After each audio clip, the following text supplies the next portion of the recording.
If you need to go to the bathroom after this next series of tests, please let a test associate know, because in all likelihood, whatever comes out of you is going to be coal. Only temporary, so do not worry. If it persists for a week, though, start worrying and come see us, because that's not supposed to happen. Just a heads up, we're going to have a superconductor turned up full blast and pointed at you for the duration of this next test. I'll be honest, we're throwing science at the wall here to see what sticks. No idea what it'll do. Probably nothing. Best case scenario, you might get some superpowers. Worst case, some tumors, which we'll cut out.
They say great science is built on the shoulders of giants. Not here. At Aperture, we do all our science from scratch. No hand-holding.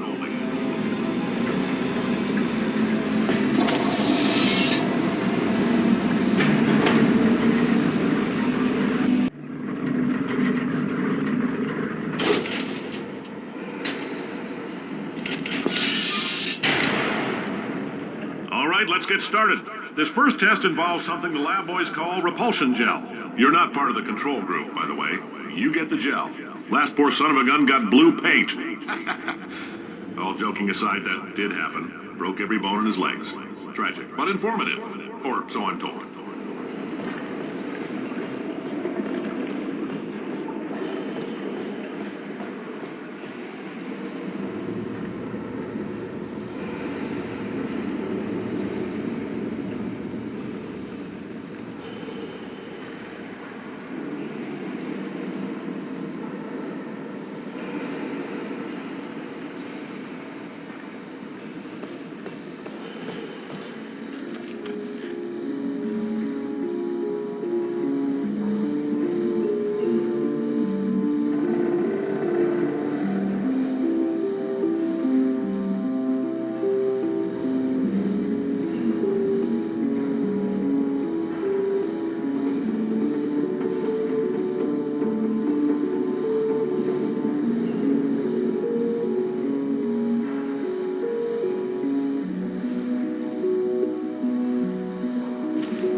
lab boys just informed me that I should not have mentioned the control group.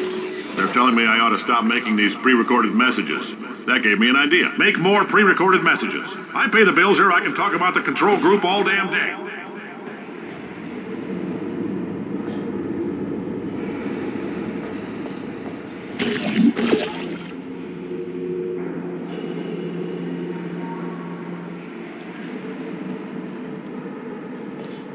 For this next test, we put nanoparticles in the gel. In layman's terms, that's a billion little gizmos that are going to travel into your bloodstream and pump experimental genes and RNA molecules and so forth into your tumors. Now, maybe you don't have any tumors. Well, don't worry. If you sat on a folding chair in the lobby and weren't wearing lead underpants, we took care of that too.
In case you got covered in that repulsion gel, here's some advice the lab boys gave me.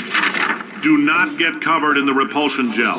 We haven't entirely nailed down what element it is yet, but I'll tell you this, it's a lively one, and it does not like the human skeleton.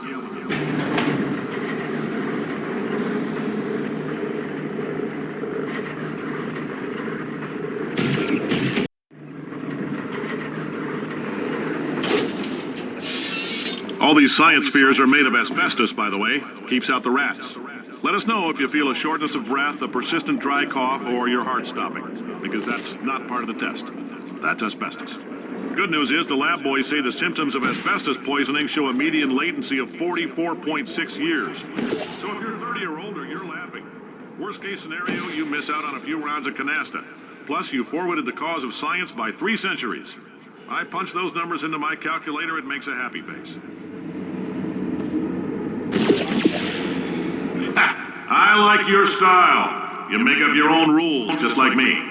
Bean Counter said I couldn't fire a man just for being in a wheelchair. Did it anyway. Ramps are expensive.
that coffee we gave you earlier had fluorescent calcium in it so we can track the neuronal activity in your brain. There's a slight chance the calcium could harden and vitrify your frontal lobe. Anyway, don't stress yourself thinking about it. I'm serious. Visualizing the scenario while under stress actually triggers the reaction.